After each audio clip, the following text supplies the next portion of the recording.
जय श्री कृष्ण। आज परमार्थ पथ की विचारधारा में एक और श्रृंखला जोड़ रहा हूँ, जिसमें ये बताने का प्रयास करूँगा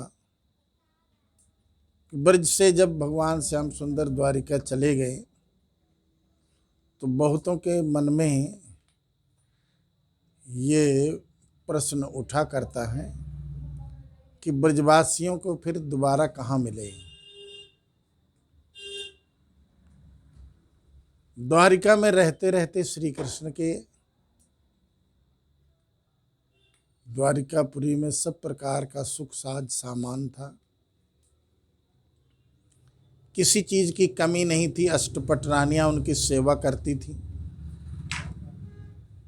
और उसी सेवा के दौरान एक दिन रात्रि में श्री कृष्ण अपने निजी कमरे में बैठकर रो रहे थे। अचानक कुछ लेने रुक्मिणी आई उसी कमरे में। उन्होंने जो देखा, श्री कृष्ण की स्थिति बड़ी हाल बेहाल है। उनको बड़ा चिंता हो गई। हम इतना सब सेवा करती हैं, इसके बावजूद भी इनको कोई न कोई चिंता सताती है, कोई न कोई इनको दुख है, तब तो ये रात्रि में रो रहे हैं और कोई न कोई बड़ा दुख है इनको। खैर उस रात नहीं बोली।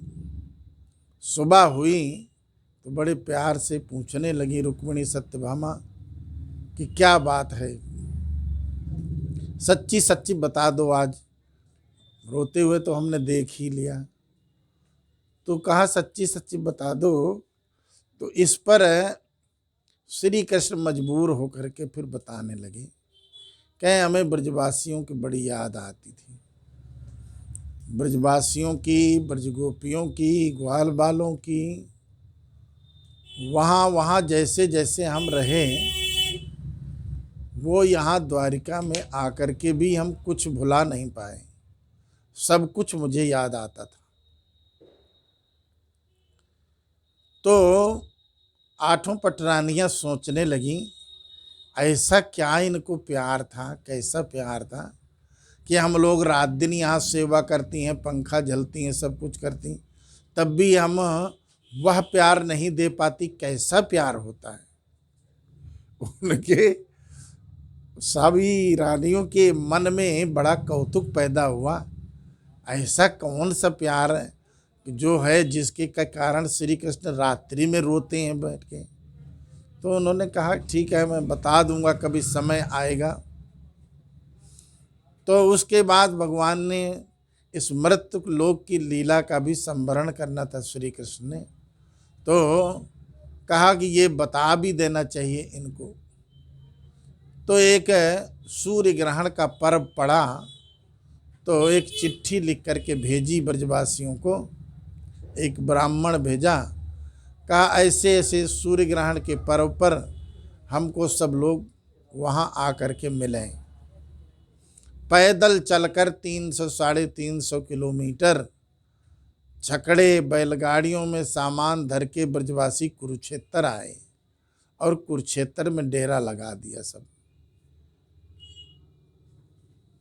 सूर्य ग्रहण के पर्व पड़ने के पहले ही, हफ्ता 10 दिन पहले ही यहाँ डेरा लगा दिया और सब रह रहे थे और कुछ खा पी नहीं रहे थे। भगवान की याद में रात दिन उनकी याद सताती थी।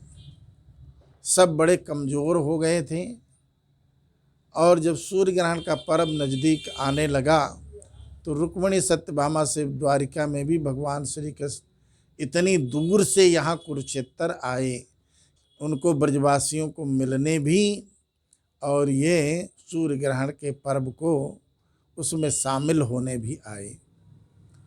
तो जब आ करके बड़ी दूर डेरा लगा लिया कुरुक्षेत्र के बाहर ही, तो ब्रजवासियों को जब पता लगा कि भगवान श्याम सुंदर आ गए तो सब बड़े बेचैन थे, कब मिलें कब मिलें कब मिलें हमें।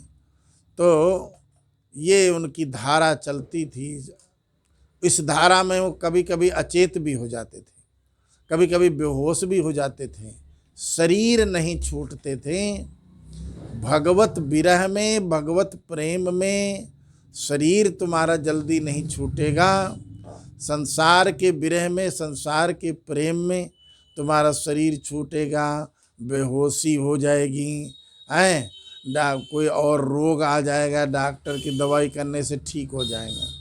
लेकिन जो भगवत प्रेम, भगवत विरह होगा, वो किसी डॉक्टर की दवाई से ठीक नहीं होगा।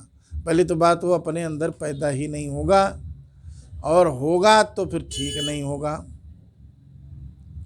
कुरुक्षेत्र आ गए तो सब ब्रजवासी भी मिले, रुक्मिणी राधा ऐसे भेटी, बड़ी दूर से ही देखा श्री कृष्ण ने राधा रानी नीला अंबर ओढ़े हुए चुनरी और सब सखियों से घिरी हुई थी। तो देखा तो उन्होंने कहा, दूर से श्री कृष्ण ने कहा, देखो ये राधा रानी है, वो राधा रानी है गोपियों के बीच में, जो कभी बेहोश हो जाती, कभी उनकी आंखें खुलती हैं। तो कहा कि वो आ रही है, मुझसे मिलने आ रही हैं। खैर जी, वहाँ मिलते मिलते रुक्मिणी सत्यभामा के भीतर जो एक बड़ा भारी कौतुक था कि ब्रजवासी कैसे और कितने प्रेमी हैं, इतने गहरे हम नहीं हो सकते। इस कौतुक को ख़त्म करना था श्री कृष्ण ने, तो उस कौतुक को ख़त्म किया। आ गए श्री कृष्ण भी मिलने, सारी रानियां भी आ गईं, और रानियों के मिलते ही सभी लोगों ने देखा कि वो भी बेहोश हो रहे हैं, वो भी बेहोश हो रहे हैं। रानियों को देखा, रानियों को जब ब्रजवासियों ने देखा, ब्रजगोपियों ने देखा, तो वो भी, उनकी भी हालत खराब हो गई। वो भी अपने को काबू में नहीं कर सकी, रुक्मिणी सत्यभामा आदि। और ज्यों ही राधा और रुक्मिणी आपस में मिली, तो उनका स्पर्श ज्यों ही हुआ राधा रानी का, त्यों ही राधे राधे के गुण जो है रुक्मिणी और सत्यभामा भी गाने लगी। और वहीं पर कोई बात ही दूसरी नहीं रह गई, राधे राधे के अलावा राधे राधे, सारी रानियां राधे राधे करें।